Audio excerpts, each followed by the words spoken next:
You're watching the Battered Herons Network. The Herons are back. Beards, funky balls, rapping pink and black. Coming live from the 305, it's official tissue. The Battered Fan, Chris and Dan, weekly rocking with you. We talk Messi, Boosie, Jordi, Lucho, the Fat Four, to Ben Cram, Noah, Ruiz, Fred. What more could you ask for? Tighten up and get ready, listen in on the pod. Solana and X in Espanol, just to even the odds. Breakdowns and gas bagging, join the tribe and just buy $3.99. Don't forget to like and subscribe. Don't hesitate, say what's up, go ahead and come in. No question about it, I'm ready to get hurt again. No question about it, I am ready to get hurt again. Chris, the Herons are back.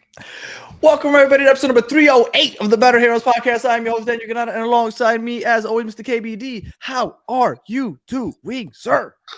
I got notes. I got notes. For those of you ready, I got notes. Oh, and shout out to Tommy. He stopped by just to say F to Mr. Krabs. Well done, Tommy. Even though we love Mr. Krabs. Even though he could be a bit of a, I'm trying not to curse here, but he could be mean. Yes. He could be mean. I have hair, Mr. Krabs. Yes. Yeah. All right. So we're back 2 days after Valentine's Day. Obviously, that's why we didn't record right after the game. I think that's the first time we haven't recorded after a post game in a while, and it'll probably be the last time in a while also. But I was gonna say happy Valentine's Day to you, but fuck you. But I hope you had a good weekend. Let's get into it. Orlando ended up in a draw. Preseason is basically over. Well, it is officially over. We got 2 days. Officially. We're hoping 2 days until the first game that counts. There's a lot of rumblings going on about the weather and stuff, but we're not going to get into that right today because we'll talk about that tomorrow. You ready, Chris? We've been off for the last couple of weeks. We've been here and there, but it's about to start getting rolling. No, I mean, we're basically going to live here. We're going to live here, basically, and it's going to be a blast. I mean, we got a ton of shows this week starting today. It's going to be an amazing mess.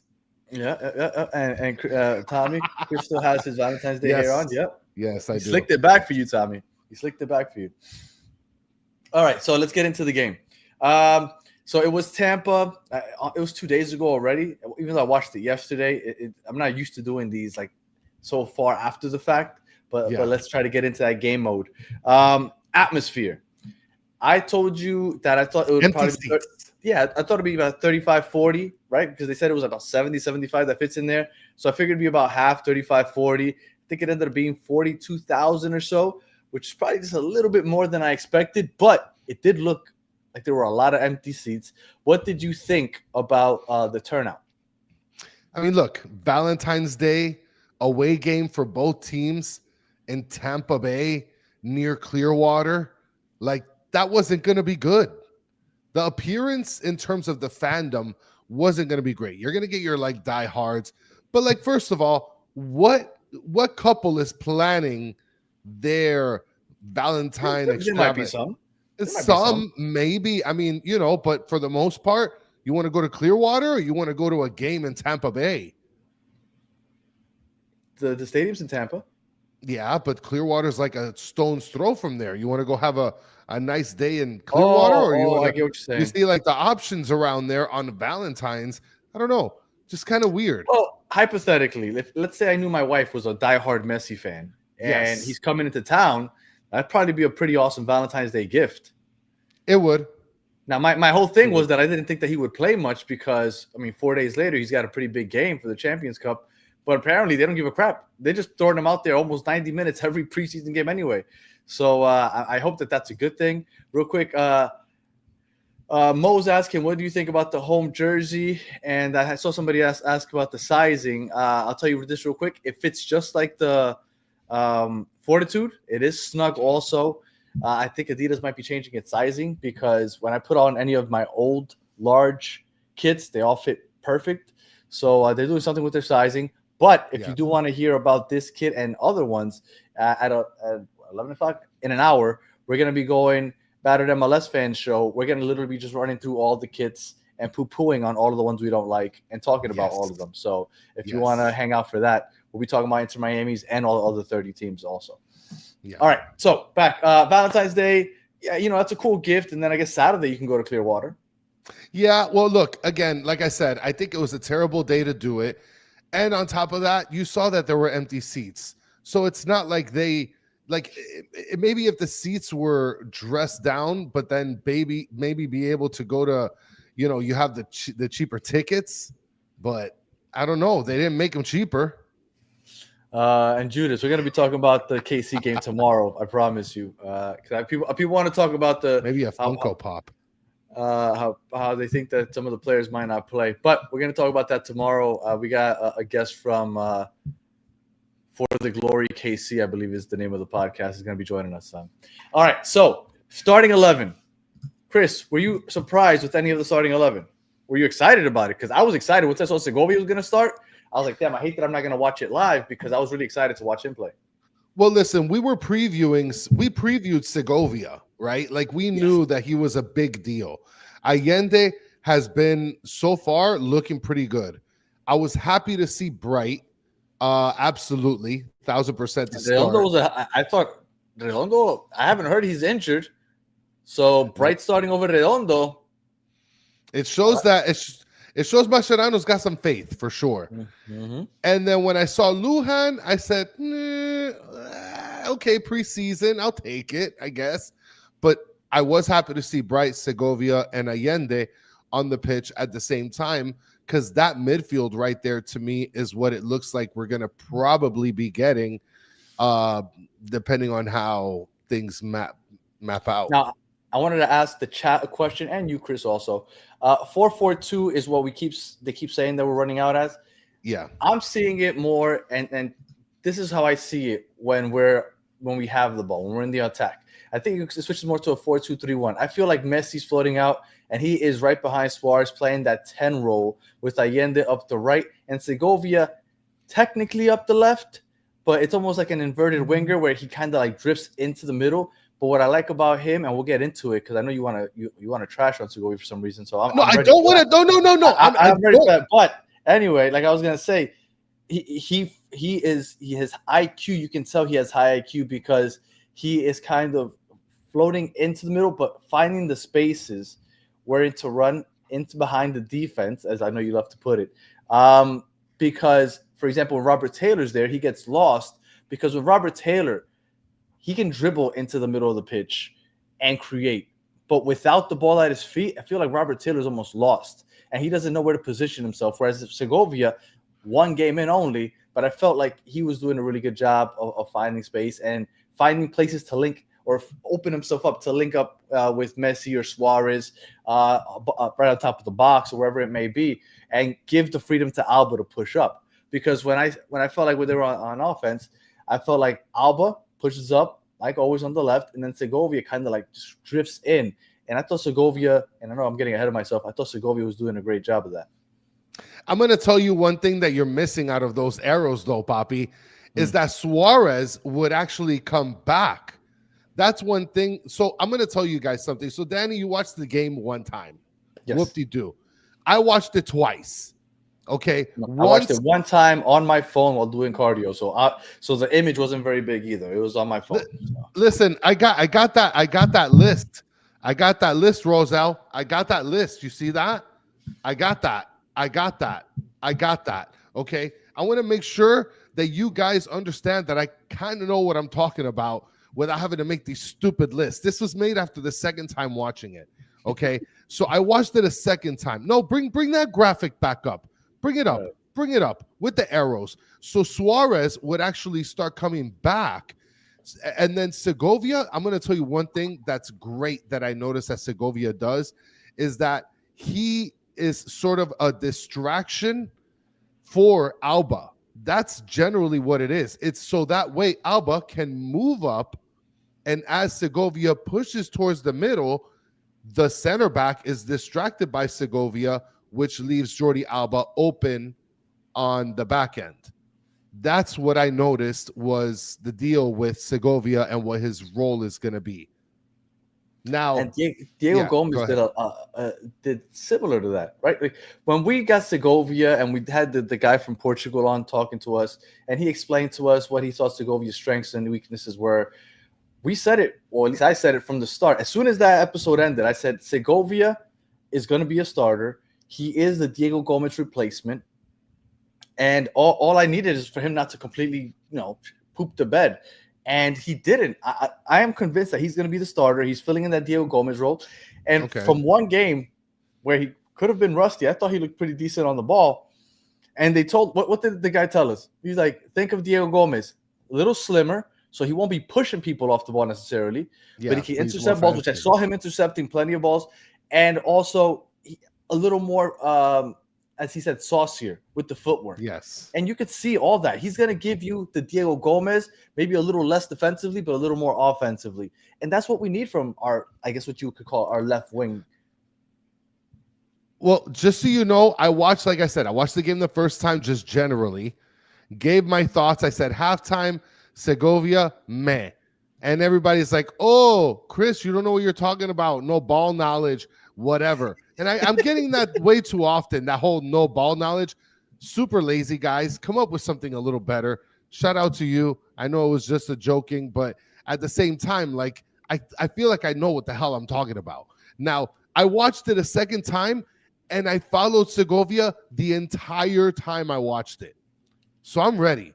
Okay. Danny, what did you think of the game before I go in my Rolodex of coverage? I thought so. Just so you guys know, get ready because the ball knowledge is coming, baby. Unfortunately, because not unfortunately, I was spending family time Valentine's Day with the family.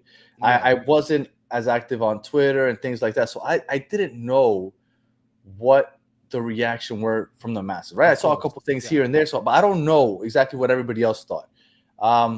What I thought was that Miami looked the better side for a large part of that game. They created a lot more chances.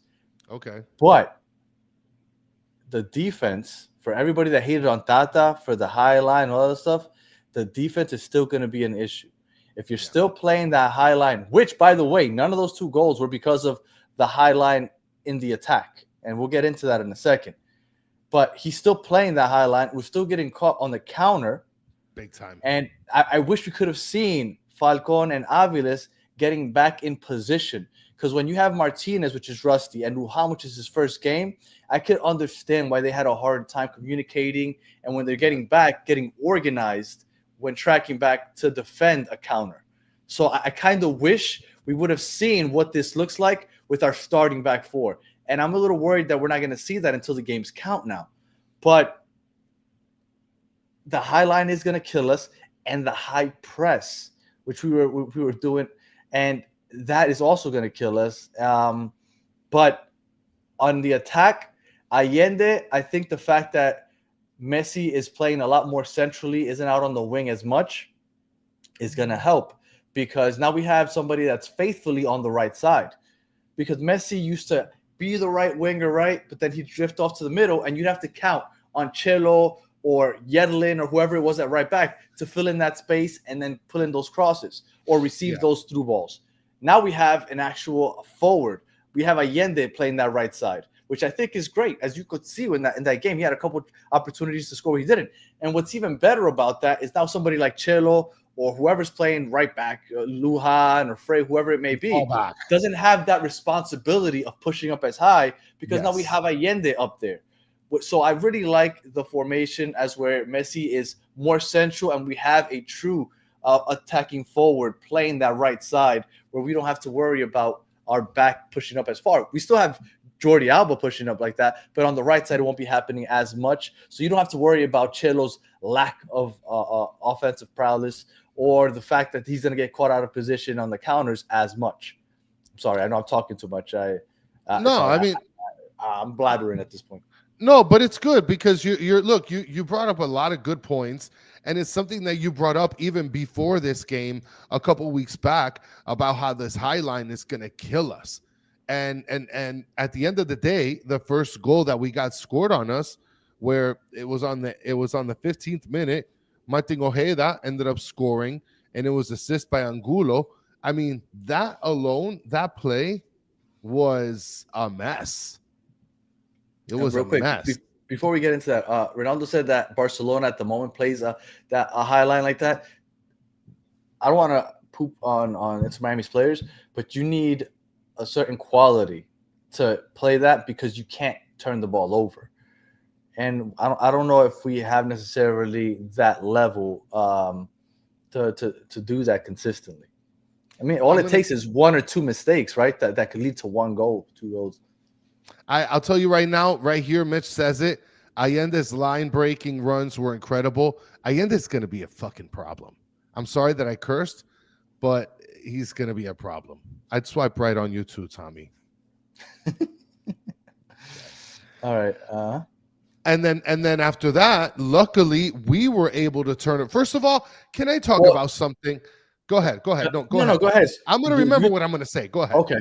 That goal that you just talked about, we didn't get beat on the attack where we were playing the high line and then they countered us. They were pressing.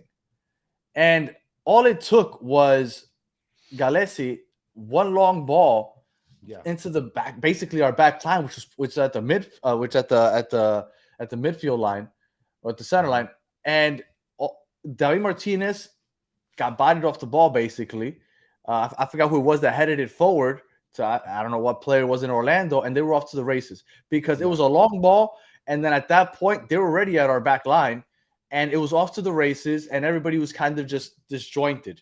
And Chelo, being aggressive, sometimes if it works out, everybody applauds you when you're aggressive, but if it doesn't work out, then you look like a fool. And he went in and he tried to win that ball aggressively, and he left the guy running down the left flank completely open. But that wasn't. We didn't get beat because we were playing a high line on the attack. It was the press. We were pressing high. Yes. And all it took was one long ball, and it was a wrap. And we can't get beat that easy. If we're going to press high, you can't get beat with just one simple long ball. Well, and the thing is, like I said, like I brought up in my halftime thoughts with Lujan, he's absolutely garbage, or at least he played garbage this last game.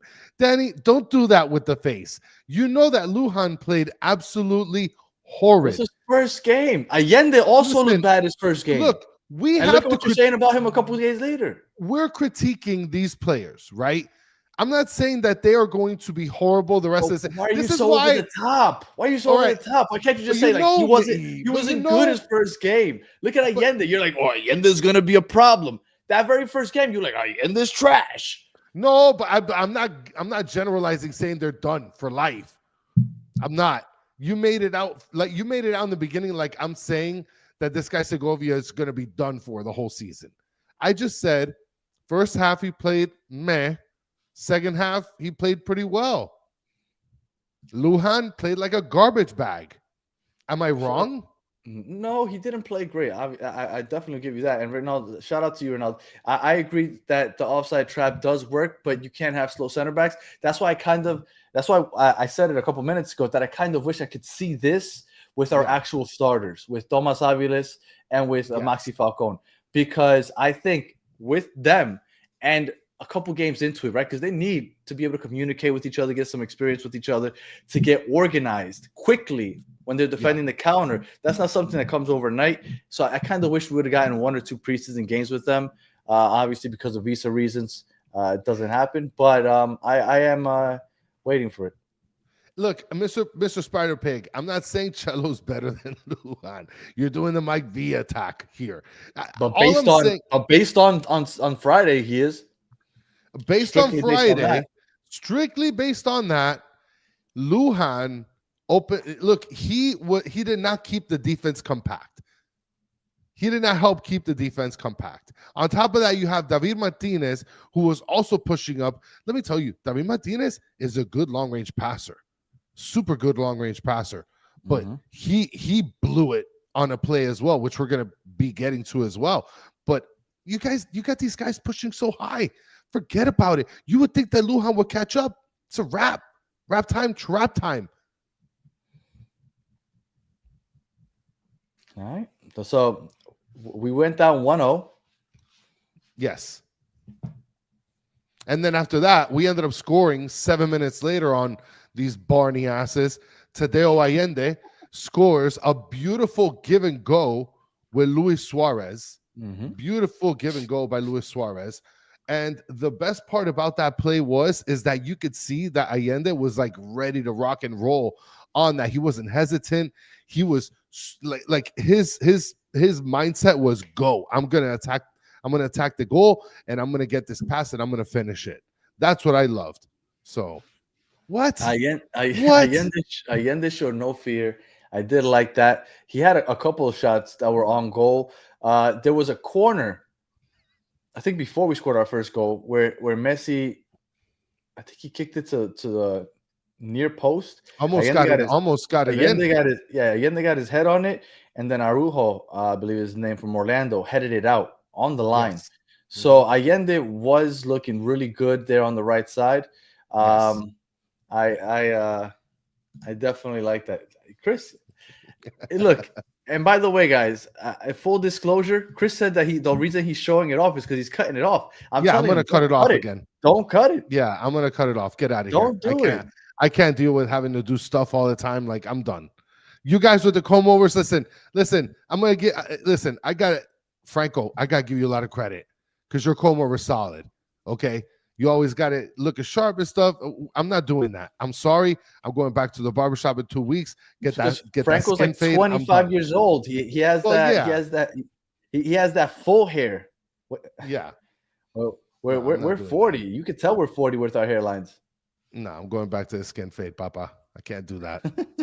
Shout out to Franco and his awesome ass comb over. So 22 minutes in, we get the goal. We tie it up, and we go to halftime. Tied 1-1. Now, I want to go over my notes real quick, Danny. Can I do my notes here? Can I do my notes? Can I tell you real quick? Is that I went back to look at your tweet because I remember that your tweet got a lot of people saying that you were a gas bagging. So after I watched the first half yesterday, I went back and I looked at it. I thought Lujan looked rusty, but so did Allende. No, garbage. So did Allende. So I wouldn't have said didn't look rusty. It's balling. I thought I didn't understand why your hate for Segovia was mad. I didn't say why. I can't say mad. That's not hate. I'm not saying he's the worst player of all time. You know what you're doing when you go meh. I thought Segovia looked pretty good in the first half. I forgot what your other two were, but those are the two that stood out to me. So yeah, I thought you were a little off on your tweet. Listen, is it still called tweet, even though it's not Twitter? What is it? An X? I feel kind of dirty. I'm gonna X these people. I'm gonna X to these people. That's terrible. I think it's still tweets. All right. I want to cover this real quick, guys. I am not hating on Segovia like Gomez. This is not the same thing. Yes, absolutely. This is not the same thing. Thomas.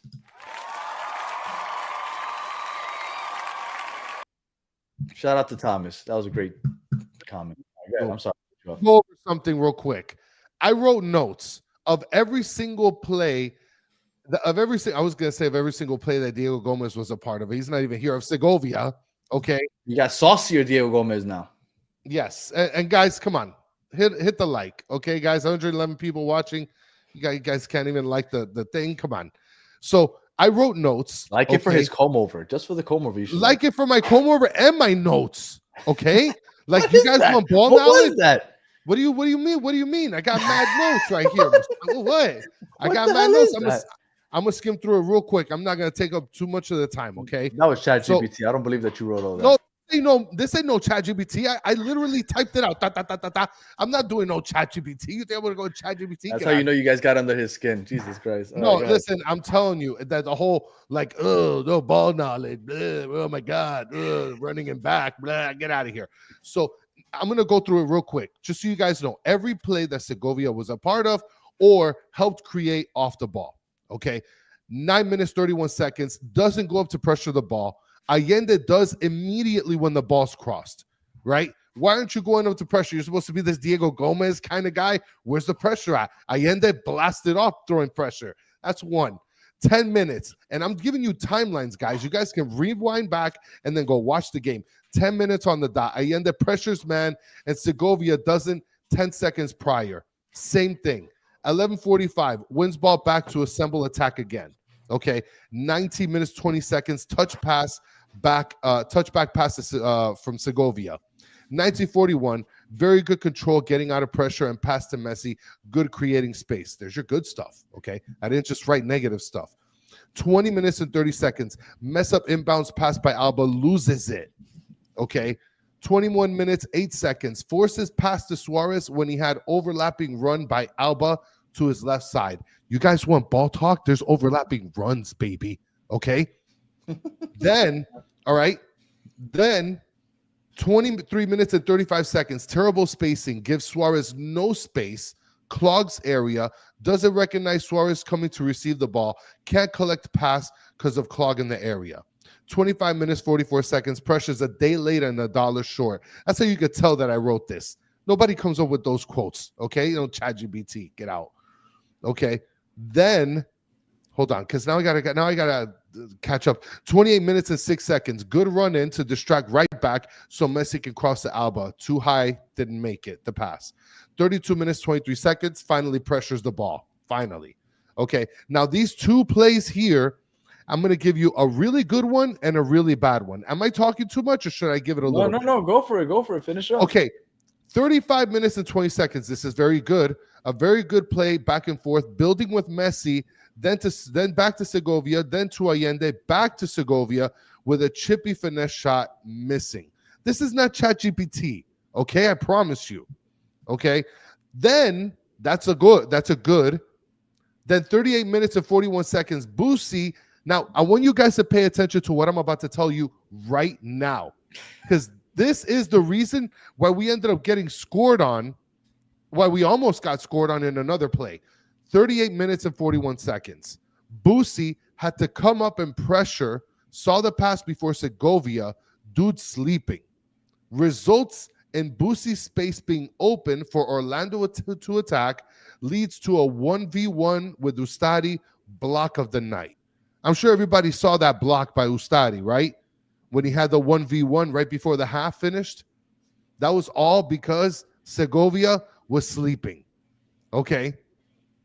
So then 41 minutes and 40 seconds, great run by Segovia, better recognition by Bright from Suarez to hit him, kept ball in play, great effort, followed by a terrible corner. Listen, I counted at the half, right here where you see my phone, -8 plus 7 equals -1. Mad as fuck.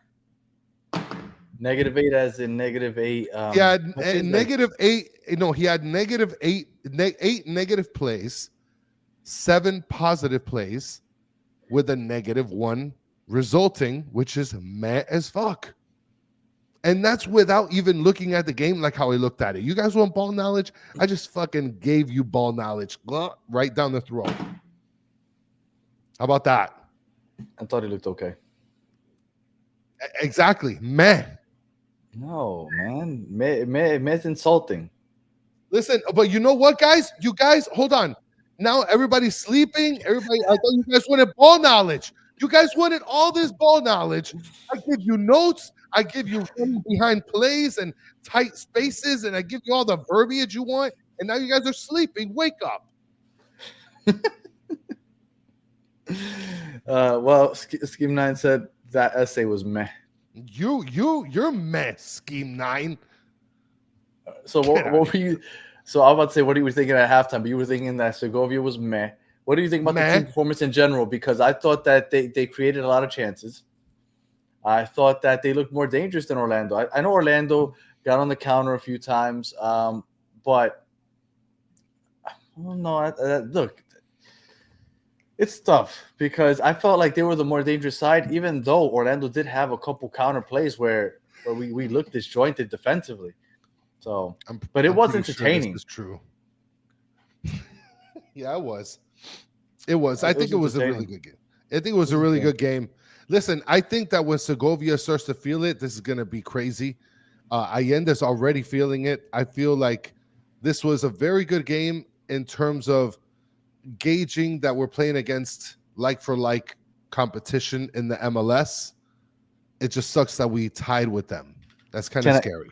Well, we can get into the second half right now, but before we finish the first half, since you wanted to point out like minute by minute, like all the plays, I will tell you. No, that's fine. I'll tell you one thing. And it was in the first 5 minutes or so, where they played a ball back to Ustari. And Ustari had a horrible outlet pass, and it landed on an Orlando player's foot, and it started an opportunity for Orlando. Now, I figured out who it was. It might have been Ian Frey that stopped it. But I remember thinking to myself, if that's You're talking about the second half. No, first half. Yeah, first half. It was the first time he touched the ball, I think. But Ian Frey didn't come in until the second half, though. Okay, so it wasn't Ian Frey that saved it. Somebody saved it. It must have been Lujan or David Martinez. Yeah. Somebody saved the ball. What I'm saying, though, is that was a horrible pass. And if Drake has the first half with that pass, he'd be with cooked. that pass, giving up a goal, and then just having one good block, with the one that you were just talking about, people would say Drake out. Yeah. So I just wanted to put that out there. That stood out to me also. I wasn't going to bring it up, but since you brought up minute by minute Segovia, I figured I'd bring up that one thing. Listen, right, I'm going to tell you, Rosette saying this is the prompt Chris used. Give me every play Segovia made a mistake in. Listen, I told you guys, if you guys really want me to pay attention, it's going to be a problem. It's going to be a problem.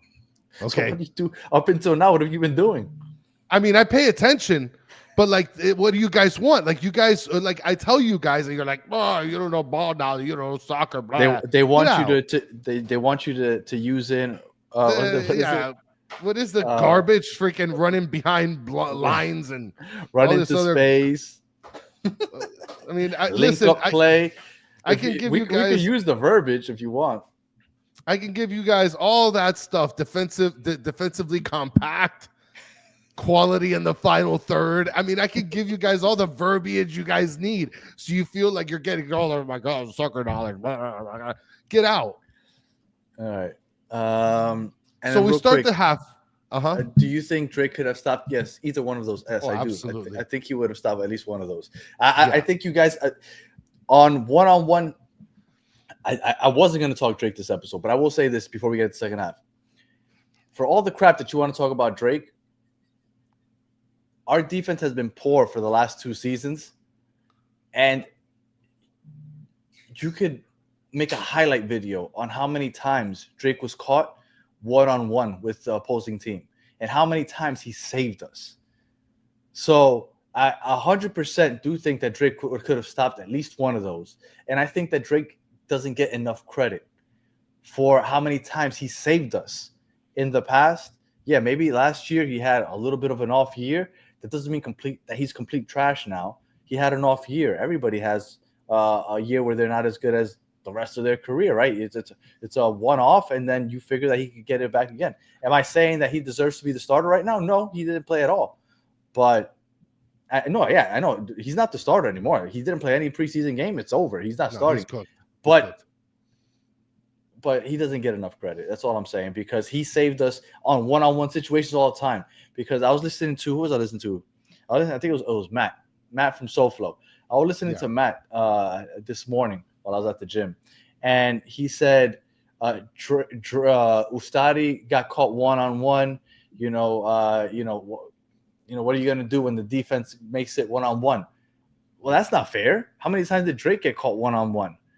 And then he said, oh, but Drake doesn't. Was it Drake gets scored on in that circumstance 10 out of 10 times?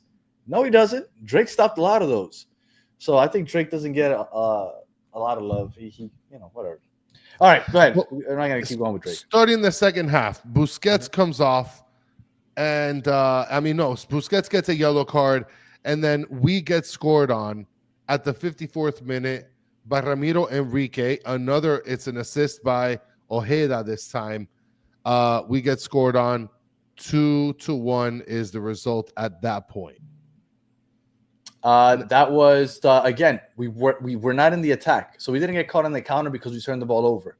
Mm-hmm. Orlando had the ball. We were pressing high, and Galese again, a long outlet pass that David Martinez wasn't able to play. Wasn't that the play where David Martinez fumbled on the kickback? Yeah. Galese just blasted it because they were pressing him, and David Martinez just messed up. Yeah, that was such a bad play. And then the thing is, everybody was just so high up, like there was no recovery at that point.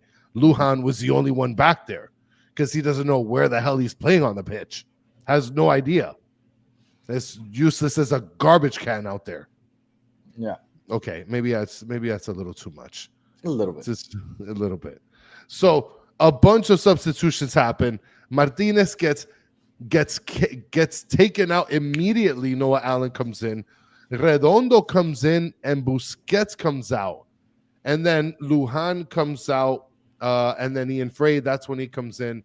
And Fafa comes in for Telasco Segovia. Now, at that point, before we talk about what happened after that, did you like the play that you saw with Busquets and Bright? Because I loved it. And you could see the difference and the comfortability that Busquets had with Bright around him versus having Redondo.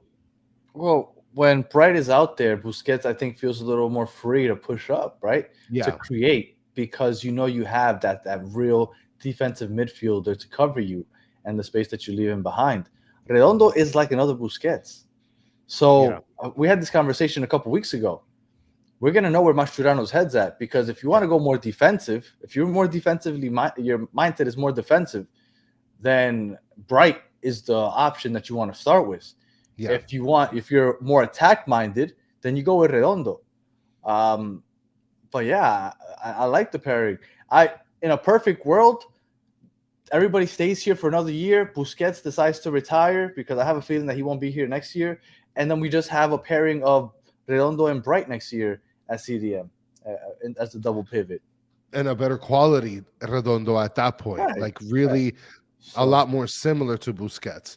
So I'm hoping that that they all stick around next year, and because I have a feeling that Busquets is going to be gone, and then we have our double pivot there with Bright and Redondo, which I think would be awesome.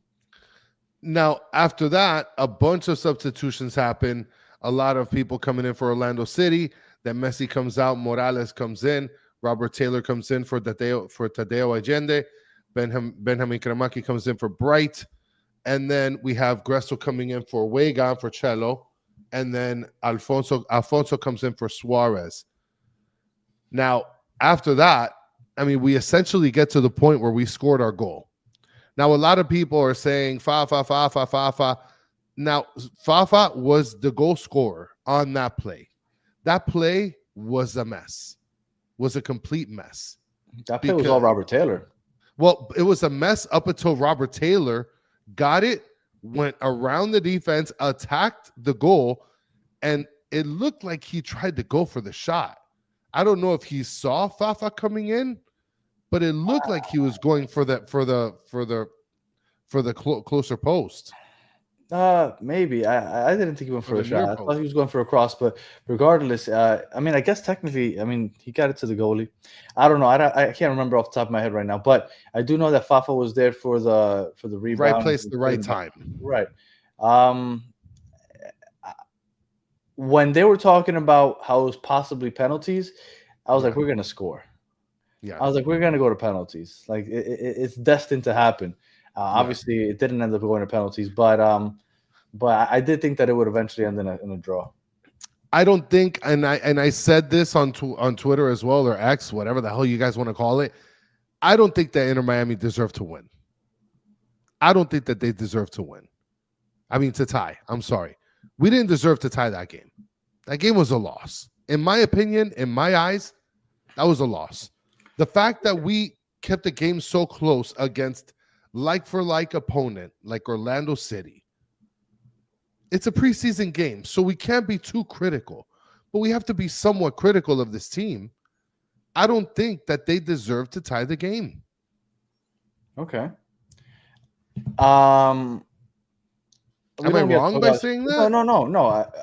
The starter minutes, we don't have to talk about. They played way more than we thought they would. That's fine. My question to you is the preseason altogether. Yeah. How do you feel about the preseason? Because you said that they didn't deserve to tie yesterday, so they should have lost technically. In my opinion, I think they should have lost. I think the preseason as a whole was great. Well, it was 5 games. They technically went undefeated, but they should have lost to Orlando, from what you're saying. Yes. They should have lost to Club America, right? Because they tied very late there also. Mm, And Club America and benched their whole team in the first at halftime. I mean, but that's their fault. I mean, if they want to do all that, like that's their fault. Okay, so why are you saying that they should have lost yesterday? I think that they should have lost yesterday because the not second against Club America. No, not against Club America. No. They should have lost yesterday. It should have been a loss. All right. Well, I disagree. I think if you're going to say that they should have lost yesterday, they should have lost against Club America also. So what I'm saying is that out of 5 games, the only 3 games that didn't they draw another one of those 3? No. Let me see. I'm gonna check right now. They Look, and Mr. Krabs is saying the same thing. We actually tied against Universitario. Okay. 0-0. No scores. So we won 2 games. We beat the team in Panama, San Miguelito, and we beat the team in Honduras, which is Olympia. So the whole undefeated preseason, we're looking pretty good. That's nice and all, but like if you break it down the way you just did about we should have lost to Orlando, we should have lost to Club America by your logic, and then we drew against the only other good team we played against, which was the team in Peru. Yes. Was this preseason really as good as people are making it out to be? I think it was pretty good because the players that we obtained recently that have played so far, at least played a decent amount of time, they look pretty good, man. I do like Segovia. For as much as I said he was meh, he looks like he's going to fit the system perfectly. Allende looks like he's going to fit extremely well. And yes, Rojas. Other than that, I mean, we have players on this team that have been gelling pretty well, right? I mean, Allende, to me, I thought Allende at some point was going to take the left wing. I didn't think he was going to take the right wing. Neither did I. I didn't think he was going to take the right wing. I thought that right wing was completely Messi style, but Messi has been just floating so much. So I think that Mascherano has this strategy that he wants to keep Messi floating in the middle of space, which is a little different than what Tata had. I think Tata kept him a little strategically placed on the top right, so that way he can give Jordi Alba the space on the left. But for the most part, the players that we've gotten, I feel like they've been playing fairly well. Fafa, the jury's still out for him, but he has the potential. I feel pretty comfortable with the squad that we have right now and seeing them in preseason. I like them. I like the preseason. I thought that we did fairly well. I'm curious to see how our defense holds up. That's, I guess, my question mark after the preseason is to see how our defense holds up, because I'm not going to say I feel very confident in it. That's all. Well, I mean, that's something where we're just going to have to see who the starters are. Because, I mean, Lujan's not going to be a starting center back. There's no way. Would you start Lujan or Martinez at center back on Tuesday? With Aviles? Like Hopefully. Aviles to me is a sure starter. Yeah, okay. Sure starter. If I had to pick between David Martinez and Lujan, I'm probably going to go with Martinez right now, just off of the simple fact that I've seen him more. I haven't seen enough of Lujan to tell you that I'm comfortable with him next to Aviles. No, because on Tuesday, Jordi Alba is suspended from that game. Noah Allen will probably be starting at left back. So Allen wouldn't be an option at center back. So that's why I didn't say Noah Allen as one of the options. Of course. Yeah. So as of right now, it would probably be Cello on the right, Noah Allen on the left, as far as fullbacks go. And then hopefully Toto Aviles is playing. So you just have to fill in that left center back, which would either be David Martinez or Lujan. Now, I believe, and I would hope that it would be David Martinez, just because I wouldn't want Lujan being as rusty as he looked on Friday to be playing such an important game. So I would go with David Martinez, even though, much like everybody's saying, I don't trust Martinez. Martinez was playing pretty good last year up until he got injured. He came back rusty, and he doesn't look like he's shaking that rust off quite yet. But if I have to pick between Martinez and Lujan, I'd probably go Martinez. I think I would go Martinez, like I said, just based on the fact that I've seen him. He's a really good passer, long-range passer as well. His defense isn't the worst. He's played very good defense from time to time. I mean, what I would do? What? I'd play if Noah Allen was available and Alba was available, I'd play Noah Allen over Martinez. if I was Mascherano, and we're gonna get into this, we're gonna have to leave this conversation for tomorrow, obviously. But I'll just say this real quick. If I was Mascherano, what I would do is I would play Noah Allen left back, Chelo right back, Aviles as my right center back, Busquets as my left center back, and then I would play Bright and Redondo as my double pivot. That would actually, I think that would work pretty well, because then That's you'd what I have would like do. you'd have Bright playing in the middle of Redondo and Busquets, Mm-hmm. playing a little bit more intense defense, so that way Busquets doesn't have to feel so responsible, I guess. And then for Now- those asking, what about Falcon? We're still still don't know what's waiting. going on with his visa. Yeah, we don't know what his visa situation is, so we're still waiting. Yeah, we don't know if he's going to be available. All right, Chris, let's go. So starter minutes. Let's not even bother getting into that. We're surprised with the whole preseason. I think it surprised everybody. It is what it is. We're done with the preseason. Everybody's luckily healthy, so we can move on from that. Standouts. What were the standouts this game to you? Agenda, Okay, that's a good one. hands down. Can I be a cop out and just say I think Messi in his 5 preseason games has just looked like he's ready to break a bunch of records in the MLS this year? Oh, he's gonna kill it.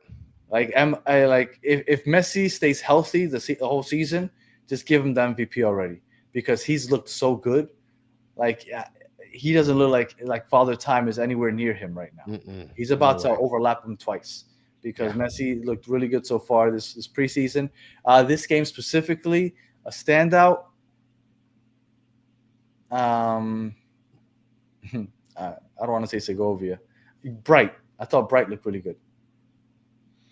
Yeah, Bright looked phenomenal.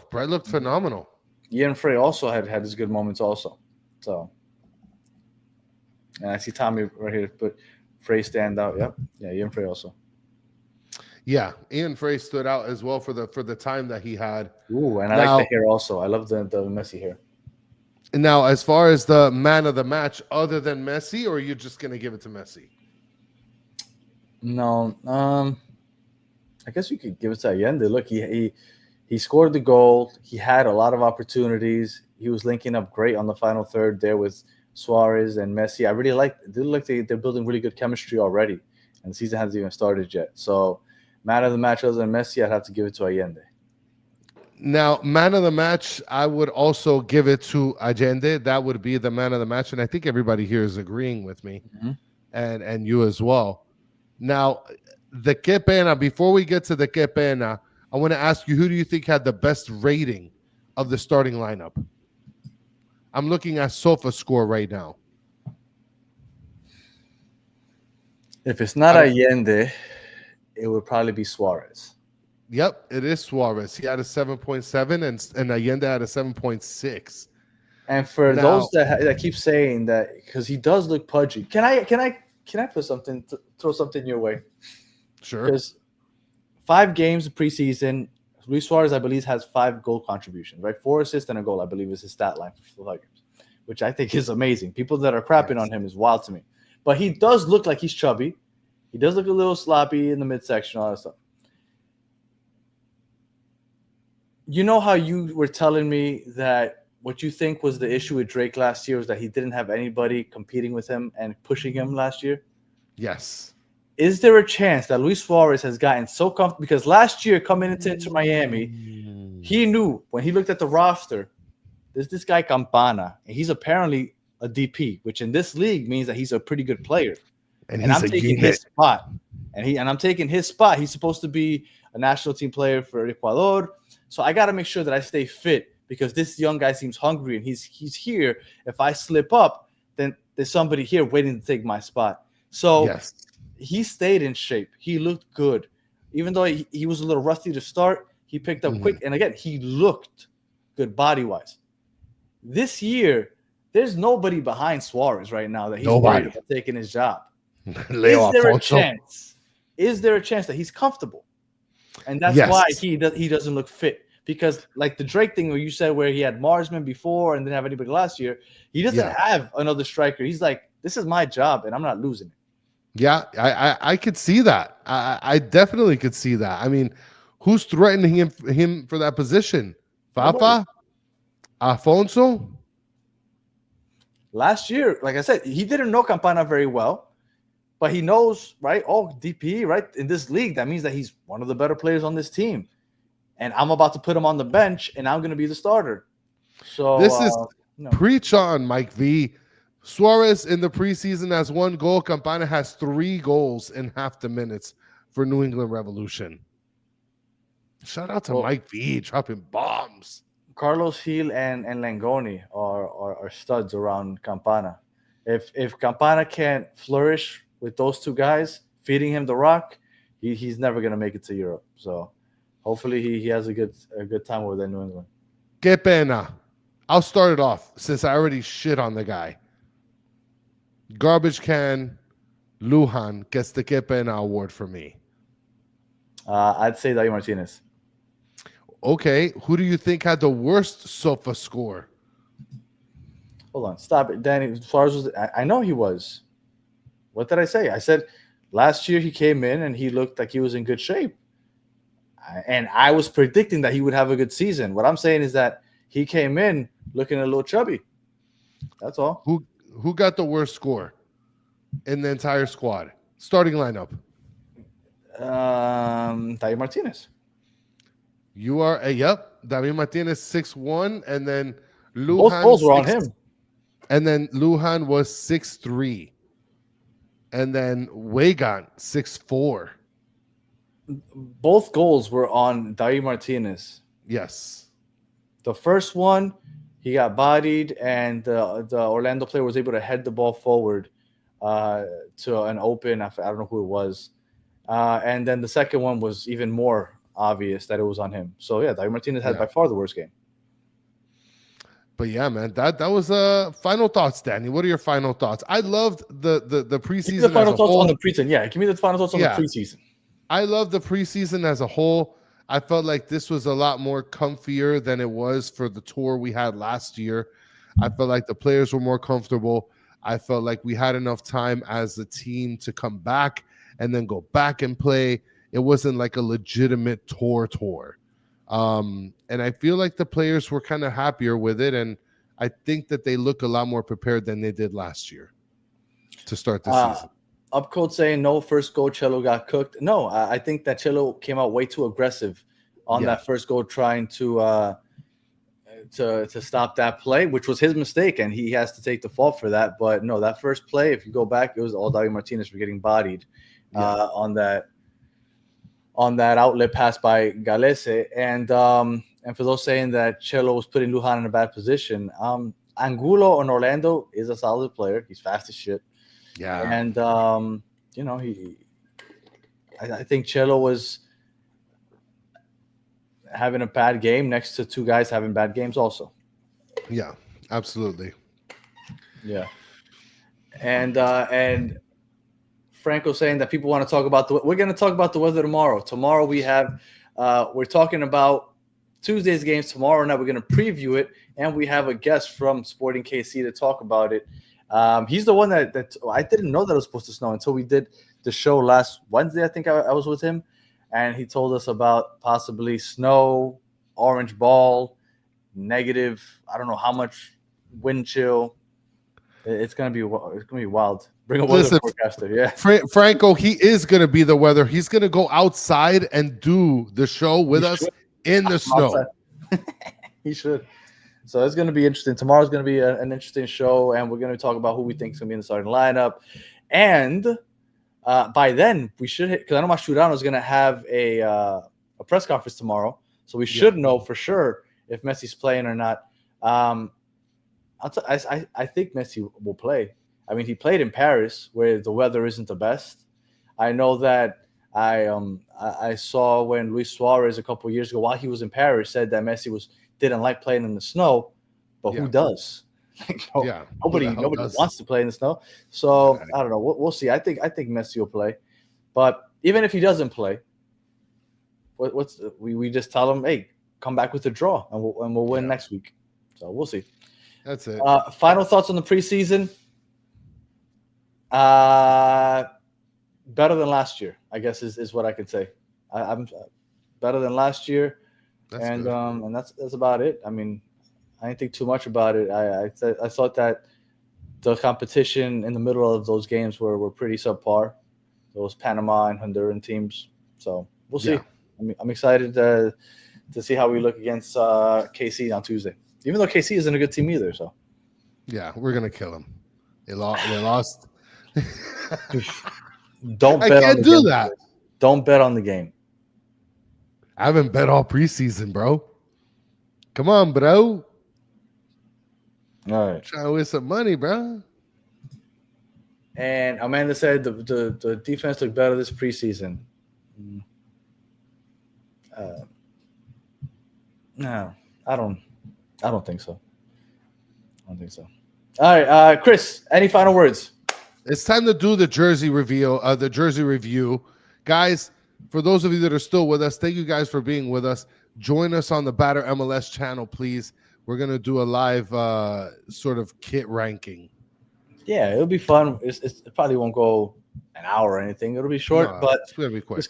We're just going to have some fun with it, and that's it. So we can, like I said, poo-poo on some other teams. So those are your final words. Tomorrow we'll be back at 9 o'clock, preview for KC.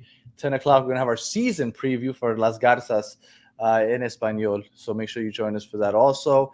And if you didn't already, go on Twitter and check the schedule for the whole year. I'm sorry, for the whole week. We're on here just about every day. So it should be fun. That's it. Because they're playing like every 3 days for the next, I don't know how long. So it should be fun. All right, and that's it. If you are listening on audio, we appreciate you listening all the way to the end. Please leave us 5-star comment, review, all that good stuff. If you're watching on YouTube, thank you for watching all the way to the end. Please like, subscribe, share, tell your friends. And as always, for those of you in the chat, we appreciate you hanging out with us for the last 57 minutes. And we'll be back tomorrow. So I hope that you guys join us for that because it should be interesting. Like Franco said, weather talk. Maybe like I said, we'll get our guy to walk outside.